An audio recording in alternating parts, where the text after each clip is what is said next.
Bonjour à toutes et à tous, bienvenue un jour de plus dans cette fabuleuse famille Honesty dont vous faites partie. Nous allons parler aujourd'hui de se réaliser pleinement. Je vais vous apporter quelque chose qui me tient particulièrement à cœur et que je vis tous les jours dans le monde de l'entreprise et que je veux donner avec vous ce que je donne à mes salariés ou aux dirigeants avec lesquels je travaille par rapport à leurs problématiques de management. Comment peut-on nouer avec le succès? C'est un grand mot et qui est quand même particulièrement galvaudé, notamment aujourd'hui avec Internet et les milliards de méthodes, gagner des millions, blablabla, blablabla. OK. Quand je dis souvent, et vous m'avez probablement entendu le dire, le lundi matin, quand j'arrive avec les clés de mon bureau, j'ouvre la porte, je rentre, j'ai mes salariés qui arrivent, il faut que ça tourne. Bien. Le succès, ça veut dire quoi ce jour-là? Ça veut dire plein de choses. Le succès, c'est arriver à la fin du mois et savoir que je vais pouvoir payer le salaire. Le succès, c'est aussi m'épanouir. C'est aussi vivre un équilibre entre ma vie personnelle et ma vie professionnelle. C'est aussi me remplir de mes loisirs, c'est de remplir des choses qui me plaisent, c'est vivre des moments magiques avec des gens que j'aime. Le bonheur est simple en fin de compte. Tout ça, c'est le succès. Arriver à cet état de joie qui fait que dans la combinaison très complexe de tout ce qui fait mon bien-être et ma vie de tous les jours, je suis arrivé à cet équilibre et cet équilibre est le succès. J'aime bien, moi, sortir de ce cliché dans lequel je suis tombé à une partie de ma carrière où le succès se mesurait avec l'épaisseur de mon compte en banque, la taille de ma maison, la taille de ma voiture et probablement la beauté de ma femme. Je finis à l'hôpital à cause de ça. J'y allais toujours plus. Parce que le succès, c'était une sorte de checklist qu'il fallait remplir et il y avait des gens là-haut, dans l'Olympe, des gens qui ont eu des succès et je voulais être comme eux. Et j'avais monté une autoroute qui m'y amenait tout droit. Mais qu'est-ce que le succès réellement? Le succès, il est fait de plein de petites choses. Et c'est de ça que je vais vous parler. C'est la prise de conscience que, en sortant de l'hôpital, j'étais obligé de faire. Iker, tu crois que le succès, c'est ça? Atteindre ce que ces gens-là vivent? Est-ce que tu t'es posé la question? Est-ce qu'ils sont heureux? Et entendez-moi, l'immense majorité de ces gens-là qui sont dans cet Olympe-là ne sont pas heureux. Ils ont rempli la checklist, mais ils ne sont pas heureux. Nouer avec le succès, c'est commencer par se dire « Qu'est-ce qui me rend heureux ?» OK, concret maintenant, j'ai ma clé, je rentre dans l'entreprise lundi matin. Je dis quoi à mes bonhommes? Bien, j'ai tout un processus pour nouer avec le succès. D'abord, il commence par une intention. Une idée, c'est une intention. Une envie, c'est une intention. Un projet, c'est une intention. C'est quelque chose qui se passe par là, dans une zone un peu éthérée de ma tête. Bien. Ça, c'est la première étape obligatoire. Des fois, elle me vient. Les gens créatifs, ils ont plein d'intentions, d'idées, de projets qui viennent dans leur tête. Des fois, ils ont besoin d'être inspirés. C'est des gens qui sont un peu moins créatifs, mais c'est de très bons travailleurs qui savent développer, qui savent faire grandir, etc. On a souvent besoin de ces profils-là différents. Peu importe que vous soyez ou l'un ou l'autre, vous rentrez dans un espace d'intention. Soit la créativité vous a amené à trouver cette intention, soit à côté, c'est quelqu'un qui vous a donné l'idée, mais vous avez cette intention. Première étape.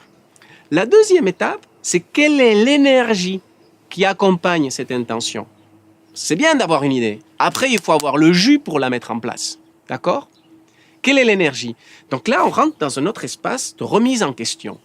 Est-ce que j'ai le jus? Ou je ne l'ai pas? Qu'est-ce qui fait que j'ai ou je n'ai pas le jus?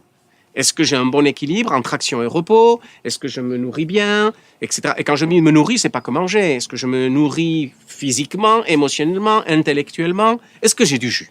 Ça, c'est la deuxième étape. Et la troisième étape, c'est l'action. Parce que c'est bien d'avoir une idée, c'est bien d'avoir l'énergie, mais il faut après la mettre en place. Et c'est passer dans l'action. Et là, on rentre dans le faire. Bien. 3 étapes. Jusque-là, rien de bien sorcier, rien de bien nouveau. Mais dans le faire, il y a aussi une notion d'être. Comment je suis dans tout ce processus-là? Bien. Et de ça, je vous parle souvent parce que c'est l'un de mes dadas, la notion de qualité de présence. C'est-à-dire cet espace que vous incarnez. C'est pas quelque chose que vous développez, c'est pas quelque chose que vous racontez, c'est quelque chose que vous êtes. C'est la notion de qualité de présence. Bien. Maintenant, comment rentrer et nouer avec le succès dans tout ça? Bien. Il y a un processus dans la mise en route de l'action. Le premier processus, il se passe dans la tête. C'est-à-dire qu'une fois que j'ai une idée, que j'ai une intention, je vais la décortiquer, la développer en me posant 3 questions. Qu'est-ce que c'est comme idée? Comment je vais la développer? Et super important, pourquoi est-elle importante? Pourquoi je vais mettre en route? Le sens de cette idée-là. OK, vous faites un premier tour. Après, vous descendez d'un étage et vous allez habiter l'idée. Comment vous vous sentez avec cette idée-là? Quelle est la force motrice qui vous fait avancer? Quel est votre ressenti? C'est hyper important. C'est pas hyper important, c'est primordial.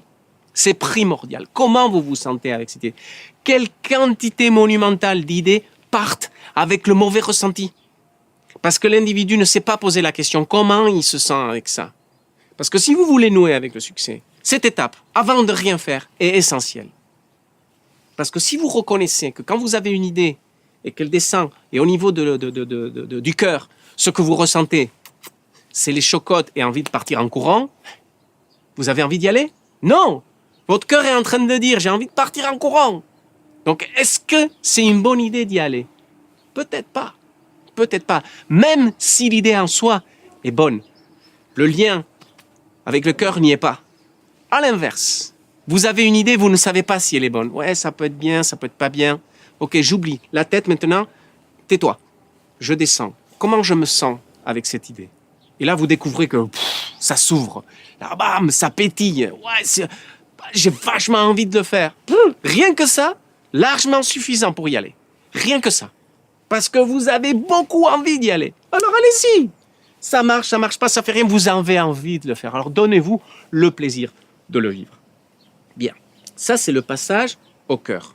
L'idée, elle descend au cœur. Et après, derrière, une fois ça, on se retrousse les manches. On va dans la matière. On va incarner ça dans le physique, dans le réel, avec le corps. Le corps, à quoi il nous sert? À rendre réel, vivant, matériel, une idée qui s'est constituée dans un espace éthéré qui n'est pas saisissable. OK? 3 étapes. La tête, vous allez construire, vous allez développer, vous allez analyser, vous allez décortiquer. Très bien. À un moment donné, la tête, elle a assez tourné. On va lui donner un peu de respiration. Je descends. Le cœur. Ça, c'est le feu vert, feu rouge. Qu'est-ce qu'il me dit, le cœur? S'il y a un feu rouge, je remonte à nouveau. Il y a un problème, il y a quelque chose que je ne suis pas en train de faire correctement. Hop. S'il y a le feu vert, on y va. J'ai le feu vert, j'ai l'idée, je l'ai réfléchi, je l'ai travaillé. Maintenant, je descends au cœur et le moment est venu de passer à l'action. De la tête au cœur, au corps. Respectez toujours ces 3 étapes. Vous avez bien compris? Toujours respecter parce que vous avez des filtres au passage qui vous évitent de tomber dans le cas échéant de l'échec. Donc, ce qui va à l'inverse de se réaliser pleinement. Parce que le cœur qui ne se trompe jamais est en train de vous dire « alarme, alarme, alarme ». C'est quand même un beau cadeau que vous avez un messager intérieur qui vous indique le risque d'échec. Ça ne veut pas dire que l'idée est mauvaise. Ça veut dire que quelque chose en vous n'est pas prêt. Ne me faites pas dire ce que je n'ai pas dit. Votre cœur vous dit « alarme », quelque chose n'est pas prêt à l'intérieur. Ça ne veut pas dire que l'idée est mauvaise. Ça veut dire qu'il faut aligner quelque chose à l'intérieur pour que, dans la complétude de l'idée, dans la concrétisation de l'idée, vous touchiez et vous renouiez avec le succès. Bien? Vous voyez la différence? S'il y a un carton rouge, pas un carton, un drapeau rouge, vous remontez, vous essayez de comprendre qu'est-ce qui fait que chez vous n'est pas aligné avec l'idée. Des fois, c'est que, en creusant davantage, l'idée n'est pas bonne.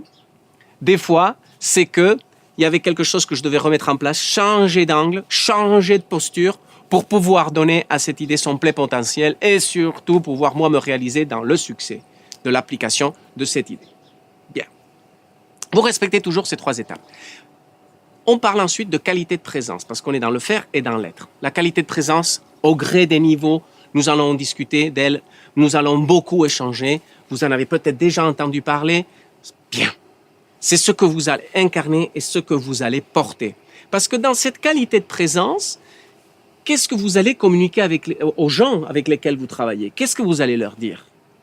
Pas avec la bouche, avec qui vous êtes, avec ce qu'ils voient dans votre visage, avec ce qu'ils voient dans vos gestes, avec ce qu'ils voient dans vos développements, avec ce qu'ils voient dans votre façon de faire. Qu'est-ce que vous allez leur dire?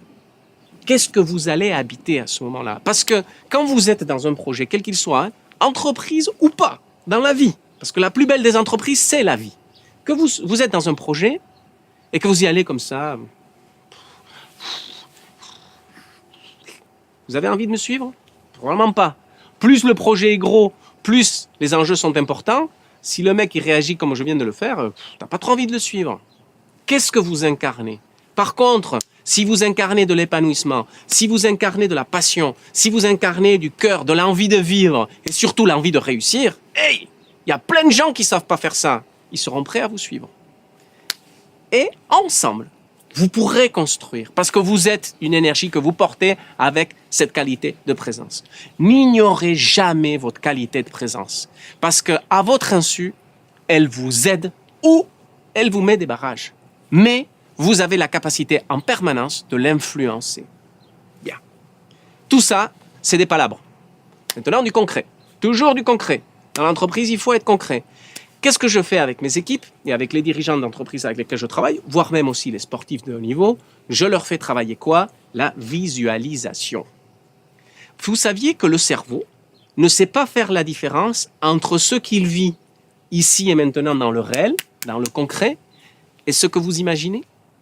Je répète, saviez-vous que le cerveau ne sait pas faire la différence entre ce que vous rêvez et ce que vous vivez? Ça veut dire que si vous fermez les yeux et vous y imaginez une situation, pour votre cerveau, il n'y a aucune différence entre l'imagination et le vécu. Intéressant. C'est ce qui explique pourquoi, quand vous regardez les Jeux Olympiques d'hiver, on est dans l'épreuve reine de descente, les grands champions, ils veulent la médaille d'or, et là, bam, il y a les caméras qui sont collées sur eux au départ. Et les mecs qui sont là, ils savent même pas que la caméra est là. Pourquoi? Ils ont les yeux fermés. Et vous les voyez comme ça. Ils sont au départ, hein, mais ils n'ont même pas les skis aux pieds, ils n'ont même pas les bâtons. Ils vont passer peut-être dans 30 minutes. Et là, la caméra les enregistre. Il n'y a pas d'interview, il n'y a rien. Le mec, il est là, il a les yeux fermés. Et là, il est comme ça.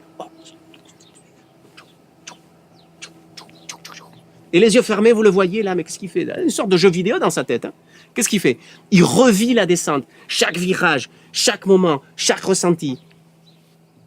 Parce que son cerveau ne sait pas faire la différence entre le moment où il va faire la descente et le moment où il est en train de l'imaginer.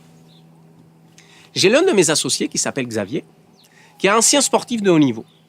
Et un jour, j'ai parlé de ça et je lui disais, Xavier, toi, tu avais l'habitude de faire des énormes sauts, tu étais connu pour ça. Et je disais, comment tu préparais ces sauts-là? Parle-moi de ta visualisation. Il me dit, de quoi? Mais j'étais sûr qu'il savait de quoi je parle. Ce n'est pas quelque chose qu'il faisait consciemment. Je lui dis, comment tu préparais un saut? Et là, il me décrit. Et il commence à me dire, tu vois, oui, je me mettais en haut, je suis en haut, j'ai le run de descente, je vois la prise d'élan, je vois le saut, je me visualise et je descends. Il n'utilisait pas le mot visualiser. Je regarde, pam, je m'imagine que je me mets sur la planche, je descends, et pendant que je descends, il faut que je sente tout ce qui se passe. La neige qui colle, il faut que je sente le vent, il faut que je sente le bruit que va faire la planche, je descends. Et quand je sens que tous ces éléments-là sont parfaitement alignés, je passe à l'étape suivante. Et là, tac. Et là, comment tous ces éléments m'influencent. Et j'arrive à un niveau de précision dans ce que je visualise. J'arrive à un tel niveau de précision que j'entends même mes fringues flapper. J'entends même le moindre souffle d'air m'influencer dans mon saut, etc., etc. Et il dit, quand dans ma tête, je plaque parfaitement la figure que je veux faire, et je continue, je finis par me laisser envahir par ce ressenti de satisfaction. Ouah, j'ai réussi. Quand je l'ai fait 3 fois dans ma tête, je suis prêt à partir. Uniquement quand je l'ai fait 3 fois dans ma tête. Alors il y a des jours avec et il y a des jours sans. Il y a des jours où j'y vais et je ne peux pas y aller parce que je ne plaque pas dans ma tête les 3 fois. Donc je me dis, danger, il y a un risque, je peux me blesser. Donc je ne saute pas. Et j'ai l'intelligence de déchausser, de me remettre en situation, voire même de ne plus y aller. Mais par contre, il y a des jours avec où je me pose, j'ai après mis ma planche, je ferme les yeux, pam, pam, pam, c'est plaqué. J'y vais, boum. Ça, c'est une belle histoire de visualisation. Je vous invite à faire exactement la même chose. Peu importe la situation dans laquelle vous allez être. Mais plus elle est importante, plus il y a d'enjeux, plus je vous invite à visualiser le processus qui mène au succès. Ça peut être une négociation, ça peut être une rencontre, ça peut être un premier rendez-vous amoureux. Ça fait rien. Visualisez tout le processus positif qui vous amène au succès.